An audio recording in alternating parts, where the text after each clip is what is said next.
Olá, boa noite a todos. Espero que possamos passar alguns minutos juntos num tempo de partilha da Palavra de Deus. Espero que todos se encontrem bem, os que nos estão a acompanhar. Nesta noite eu gostava que fôssemos diretos à nossa reflexão, à nossa meditação. E hoje eu proponho que pensemos sobre os milagres de Jesus. Os milagres de Jesus e a sua importância, os milagres de Jesus e a sua oportunidade hoje. Penso que este assunto veio ao meu coração depois de um filme que nós vimos aqui em casa esta semana e que eu gostava de recomendar. É um filme recente, quando tiverem a oportunidade de o verem, penso que vale a pena. O título é I Still Believe, Ainda Acredito. É uma história verídica de um cantor conhecido, um cantor de renome, Jeremy Camp e Melissa, dois jovens que se apaixonaram. Isto aconteceu há aproximadamente 20 anos, ele tem atualmente 42, 43 anos. Jeremy Camp, ele conheceu uma jovem, eles conheceram-se na universidade, na faculdade, e apaixonaram-se, um amor muito bonito que nasceu entre eles. A Melissa era uma jovem que acreditava em Deus, que amava a Deus, que temia a Deus. E depois o filme vai se desenrolar no sentido de uma história emocionante, mas também um pouco sensível e dolorosa, mas acho que é muito edificante, porque aquela jovem foi diagnosticado um tumor no estômago e eles tiveram que enfrentar esse gigante. Eu naturalmente não vou alongar-me no enredo, na história, no seu enredo, para que depois não perca o sentido para poderem ver o filme, mas de facto eles vão lidar com o assunto da doença, da perspectiva do plano de Deus para a vida deles, da cura, a possibilidade dela receber um milagre de Deus. Ela tinha uma fé consolidada, penso que depois ele, um bocadinho pelo testemunho dela, vai crescer nessa relação com Deus e na sua confiança em Jesus. Ele vai se tornar um cantor reconhecido, e é nesse contexto que ele escreve a música que depois dá título ao filme. E em conclusão, quer um quer outro vão terminar confiando em Deus, continuando a confiar. Daí o tema do filme, ainda acredito. E para pensarmos um bocadinho mais sobre isso, e porque naturalmente a nossa fé não está consolidada apenas nas histórias, nas experiências uns dos outros, mas a nossa fé está consolidada na Palavra de Deus. E para pensarmos um bocadinho sobre isso, eu gostava que fôssemos até ao Evangelho de Lucas, capítulo 7, a partir do verso 18, onde encontramos os discípulos de João Batista a irem ter com Jesus para o questionarem, e eles vão, mandatados pelo profeta, pelo próprio João Batista, e vão questionar Jesus num período em que João Batista também estava numa fase difícil da sua vida, porque estava preso, e ele coloca uma pergunta e Jesus apresenta-lhe, dá-lhe uma resposta, e é sobre esse texto que eu gostava que pudéssemos refletir. Diz então em Lucas, capítulo 7, verso 18, diz o seguinte: E os discípulos de João anunciaram todas essas coisas. Os discípulos de João anunciaram a João Batista todas essas coisas. Que coisas?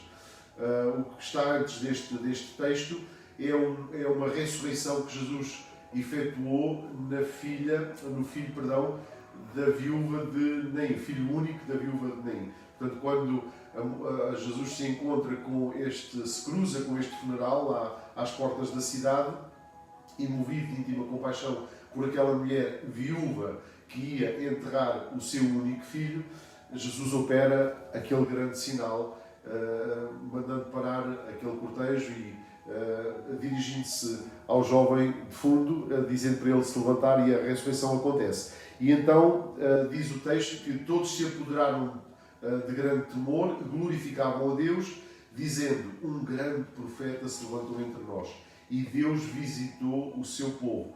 Correu dele esta fama por toda a Judeia e por toda a terra circunvizinha.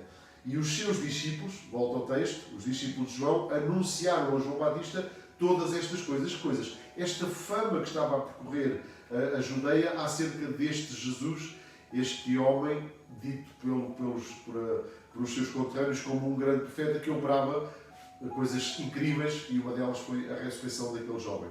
E João, depois de ouvir estas informações dos seus discípulos, João, chamando 2 dos seus discípulos, enviou-os a Jesus, dizendo: és tu aquele que havia de vir, ou esperamos outro? E quando aqueles homens chegaram junto de Jesus, disseram: João Batista enviou-nos a perguntar-te: és tu aquele que havias de vir, ou esperamos outro? E na mesma hora, Jesus curou muitos de enfermidades e males e espíritos maus, e deu vista a muitos cegos. Respondendo então Jesus, disse-lhes: ide e anunciai a João o que tendes visto e ouvido. E os cegos veem, os coxos andam, os leprosos são purificados, os surdos ouvem, os mortos ressuscitam.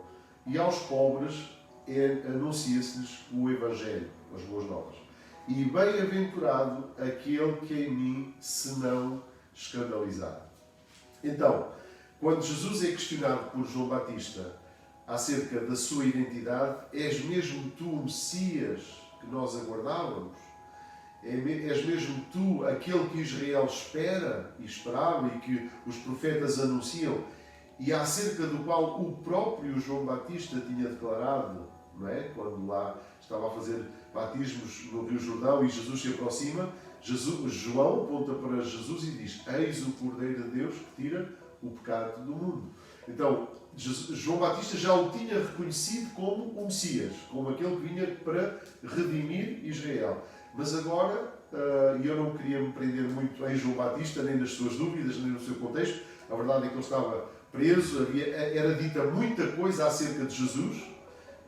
Eu fiz questão de ler aquele bocadinho de texto antes, imediatamente antes, para sermos confrontados com isso. Depois de Jesus ter ressuscitado o filho daquela viúva, alguns diziam: é um grande profeta que está entre nós. Fomos visitados por um grande profeta. Então, dizia-se muita coisa, e estas até eram coisas positivas, mas outros diziam outras menos positivas. E João, preso, também vendo o seu ministério interrompido, e ele sabia que tinha vindo para preparar o caminho do Messias, não é? Que estava aguardado, eventualmente assolado por algumas dúvidas, ele envia os discípulos a questionarem Jesus: és mesmo tu, ou devemos esperar outro? E quando Jesus é questionado desta forma, ele dá uma resposta. Ele responde indiretamente. Ele não diz nem sou, nem sim, nem não. Mas indiretamente ele diz que é, naturalmente. Porquê? Porque ele diz: olha, vão a João Batista, e depois de operar mais alguns milagres, ele diz aos seus discípulos: vão a João Batista e digam-lhe o que vocês ouviram e o que vocês estão a ver. E o que é que eles estavam a ouvir? Eles estavam a ouvir Jesus a pregar as boas novas do Evangelho aos pobres, como ele diz, e estava a curar, estava a libertar, estava a ressuscitar mortos, como acabara de fazer com o filho daquela mulher. Então, o que Jesus está a dizer aqui, neste texto, objetivamente, é o seguinte: ele está a apresentar as suas obras, ele está a apresentar os seus milagres como a prova de que ele era o Messias esperado, o Messias a que Israel aguardava e que as nações desejavam. Então, aqui, neste contexto, Jesus apresenta os seus milagres, os seus feitos, as suas obras, como credencial do seu ministério, da sua identidade. Não há dúvida nenhuma que Jesus se apresenta como o Filho de Deus, não há dúvida nenhuma que Jesus curou, que Jesus libertou, que Jesus ressuscitou. Aliás, num outro texto, aos seus próprios discípulos, mais tarde, ele vai fazer o mesmo tipo de argumentação. Está lá em João, no Evangelho de João, capítulo 14, versículo 11, ele vai dizer aos seus discípulos: creiam, quando eu vos digo que eu e o Pai somos um, que eu estou no Pai e que o Pai está em mim, Creiam que eu digo a verdade. Creiam pelo menos pelas obras que eu faço diante de vós. Creiam pelo menos pelas obras. Também pelas palavras. Há pouco tempo convosco estávamos a ver o Sermão do Monte. Um bocadinho, pensámos um bocadinho sobre o Sermão do Monte.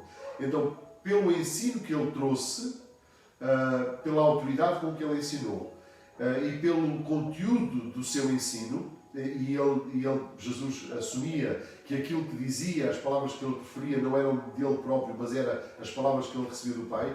Então Jesus está a dizer, pelas palavras que eu ensino e pelas obras que eu faço, eu sou isso mesmo, aquilo que Israel esperava, eu sou o Messias, eu sou o Deus encarnado, ou se quisermos também, eu sou o homem totalmente ungido, o Deus que se fez homem e que está cheio do Espírito Santo, e estou a confirmar essas prerrogativas.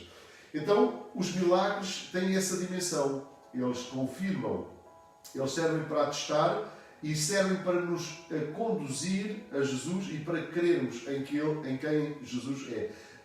No Evangelho de João, ao concluir o Evangelho, João vai concluir o seu escrito com esta mesma ideia. João capítulo 20, verso 30 e verso 31 diz assim: Jesus, é João o evangelista a escrever, Jesus, pois, operou também em presença dos seus discípulos muitos outros sinais que não estão escritos neste livro, porque era impossível escrever todos. Estes, porém, foram escritos para que creiais que Jesus é o Cristo, o Filho de Deus, e para que, crendo, tenhais vida em seu nome. Então, os milagres, os sinais que Jesus operou têm este sentido, têm este valor, têm esta importância. Servem para que possamos crer, provam que Ele é o Messias e para que, crendo, nós possamos receber a vida que Ele tem para nos oferecer. A verdade é que, quando pensamos nos milagres, levantam-se uma série de questões. Somos confrontados com uma série de questões. Desde logo, o Evangelho e a Bíblia apresentam-nos os milagres de Jesus neste contexto e com esta mensagem que ele próprio, Jesus, declarou e que o evangelista João também atestou. Mas, sem dúvida, que se podem levantar muitas outras questões e levantam-se ainda hoje, e uma delas, talvez a mais significativa para nós hoje, 2000 anos depois, mas ainda cura, ainda opera, ainda faz esses sinais. E quando abordamos este tema, procuramos fazê-lo, e sempre que nos abeiramos da palavra de Deus, com seriedade e com responsabilidade, porque não tenho a menor dúvida que eventualmente algumas pessoas que me possam estar a ouvir ou que me venham a ouvir este vídeo, e muitas vezes quando estamos a pregar na igreja, na casa de oração ou noutros contextos, temos a consciência que há pessoas que estão no meio do sofrimento, que há pessoas que estão no meio da enfermidade, que há pessoas que estão a viver esse dilema, estão a passar por esse vale. E ao abordarmos este assunto e ao dizermos que Jesus curou e ao dizermos que Jesus cura hoje, nós fazemos com peso, com responsabilidade, porque isto vai suscitar sentimentos, isto vai suscitar esperança, isto vai suscitar desejo, porque no meio do sofrimento nós naturalmente, todos nós, para mim e para os meus, naturalmente nós ambicionamos, nós desejamos a solução, nós desejamos a cura. E, portanto, não queremos naturalmente ter uma mensagem que possa levar as pessoas à ilusão e depois à desilusão, a falsas expectativas ou ideias erradas, pelo contrário. Queremos ser um auxílio, queremos ser uma ajuda. E por isso queremos ser fiéis à palavra de Deus, naturalmente. Quando pensamos nos milagres, até nos dias de Jesus e até na própria pessoa de Jesus, levantam-se de facto diferentes questões e eles podem ser vistos de diferentes maneiras. Veja que há textos onde nós percebemos claramente que Jesus, se é verdade que Jesus tinha esta convicção e apresenta os milagres como as suas credenciais, como a prova de quem Ele é, por outro lado, também encontramos Jesus, em determinados momentos, Jesus consciente de que os milagres não resolviam todos os problemas. Consciente de que nem todos iriam crer que Ele era o Filho de Deus e que Ele era o Messias. E nem sempre encontramos Jesus a operar milagres só porque lhes pediam. E encontramos mesmo textos em que ele recusa operar milagres. Ou recusa operar mais um milagre. Porque a atitude com que as pessoas o procuravam, a forma como se dirigiam a Jesus, também, num certo sentido, condicionava a reação e a resposta de Jesus. Há um texto onde isso é muito evidente, em Mateus, capítulo 16, e talvez podia ser melhor eu ler para ser mais objetivo. Mateus, capítulo 16, onde claramente Jesus vai se recusar a operar mais um sinal. Diz assim o texto: e chegando-se os fariseus e os saduceus para o tentarem, pediram-lhe que lhe mostrasse algum sinal do céu. Mas ele, Jesus, respondendo, disse-lhes: quando é chegada a tarde, dizeis, haverá bom tempo, porque o céu está rubro. E pela manhã, dizeis, hoje haverá tempestade, porque o céu está de um vermelho sombrio. Hipócritas, sabeis diferenciar a face do céu e não conheceis os sinais dos tempos? Uma geração má e adúltera pede um sinal, e nenhum sinal lhe será dado, senão o sinal do profeta Jonas. E deixando-os, retirou-se. E naquele contexto não operou nenhum milagre, nenhum sinal.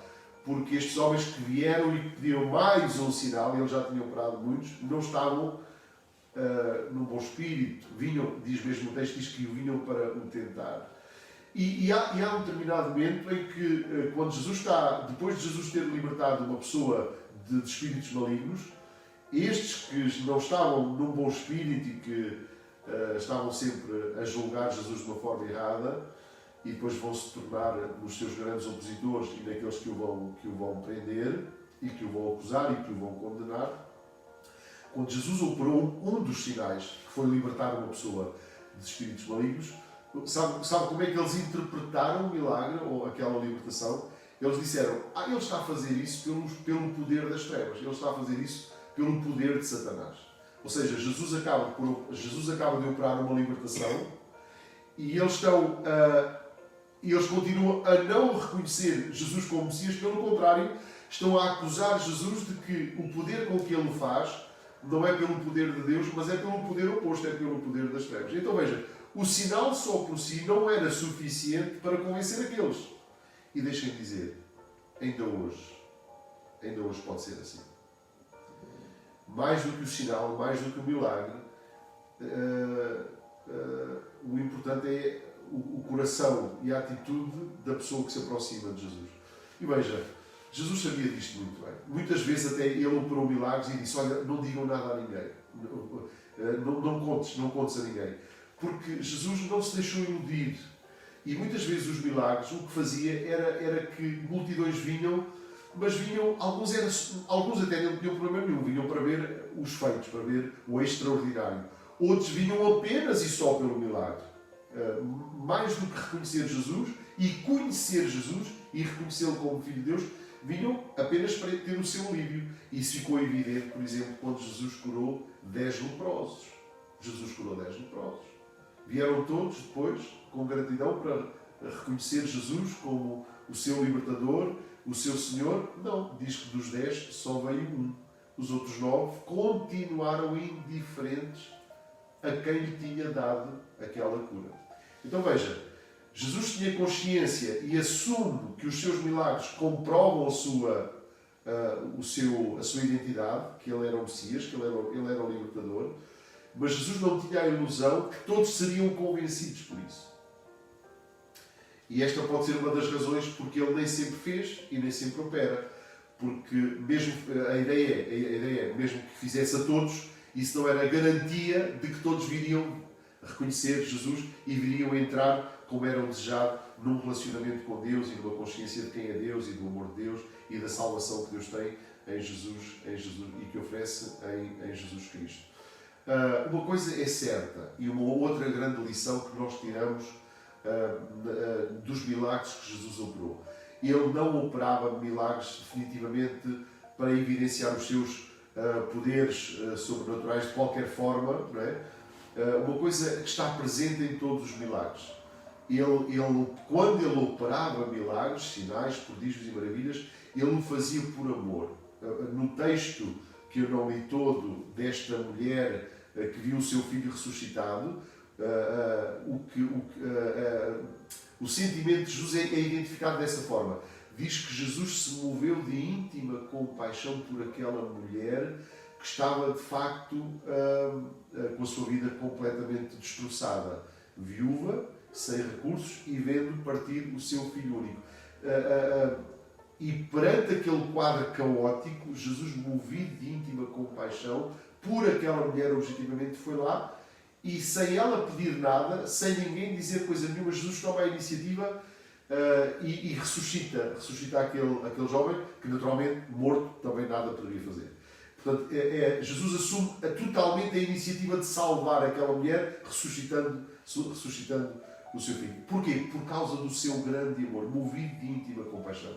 E os milagres de Jesus sempre têm que ser vistos nessa perspectiva. É o amor de Deus, é a grande compaixão de Deus vindo em nosso socorro, aliviando, mas não nos esquecendo que a razão principal é para que possamos reconhecê-lo como nosso Senhor e como nosso Salvador.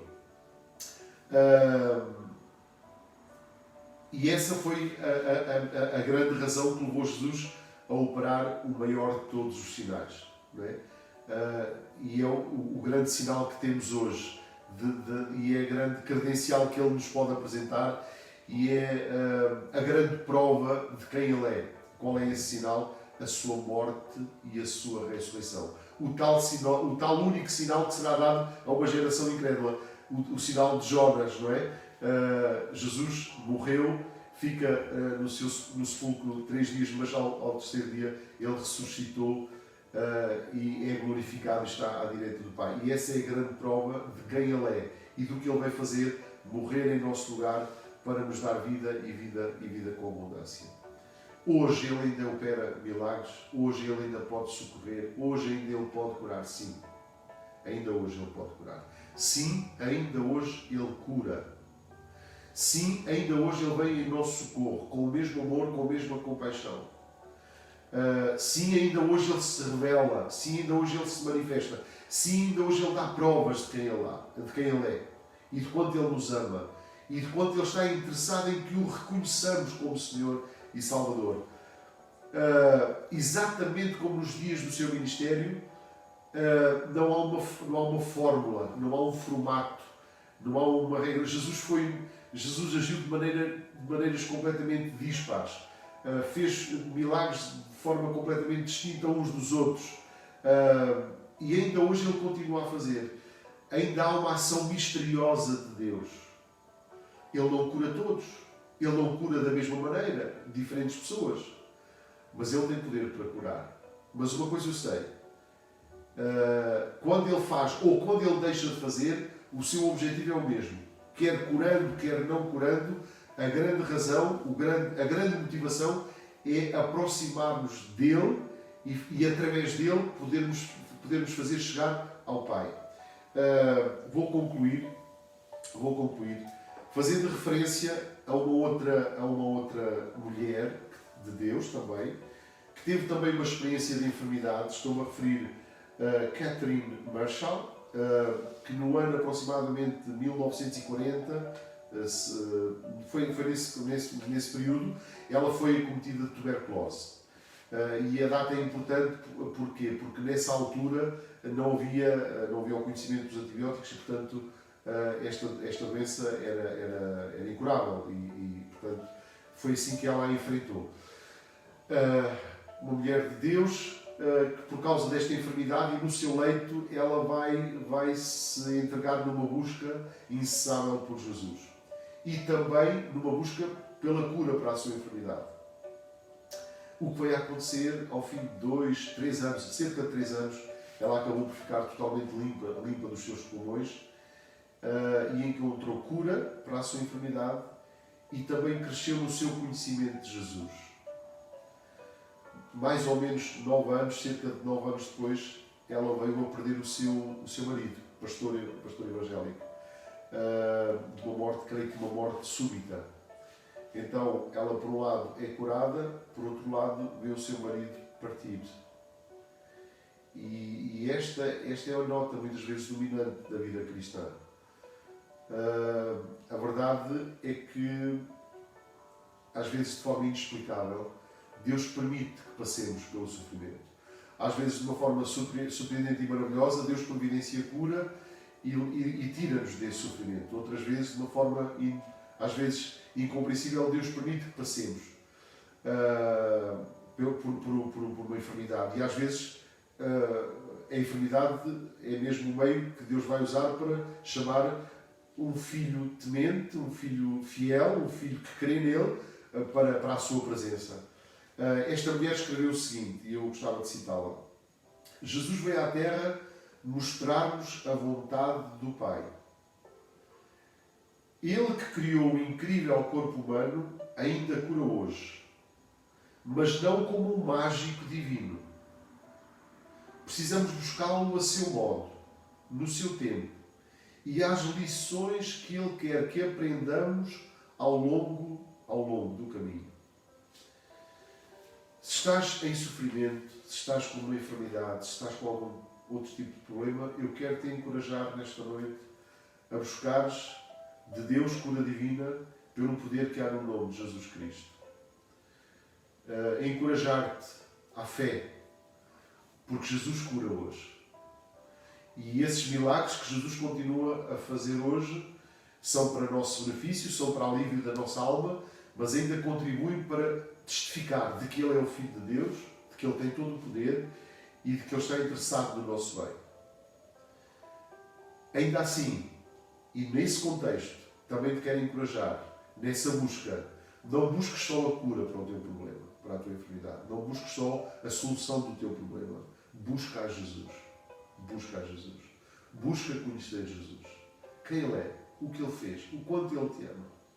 Para que, quer sendo curado, quer não sendo curado, tu alcances o principal.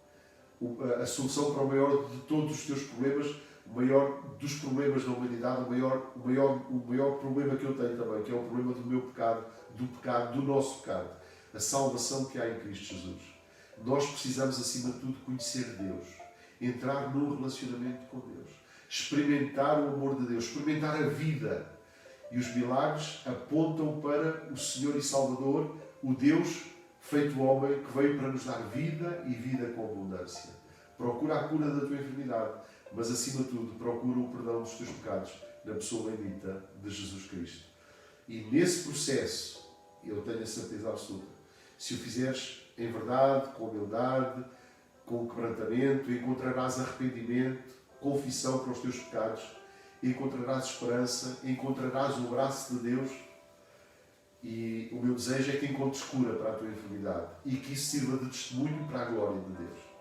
Que o Senhor te abençoe. Nós vamos concluir orando.